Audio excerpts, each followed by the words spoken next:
Good morning, it's hiking day. Today we are back at Mill A via Butler's Fork with the destination of Dog Lake.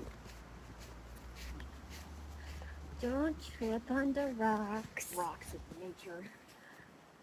How dare they exist?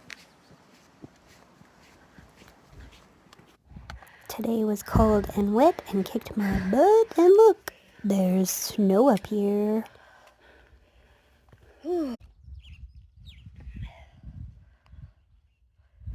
Early morning mist is so gorgeous.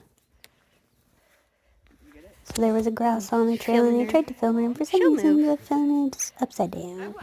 Sorry. She'll move. There she goes. I was just more worried she had a nest or something because she was just...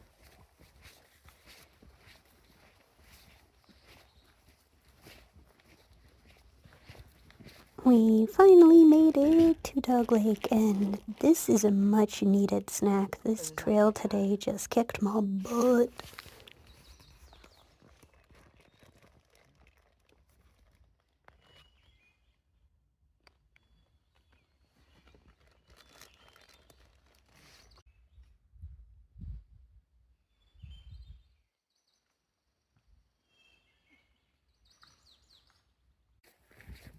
We hiked 11.5 miles, burned 2,000 calories.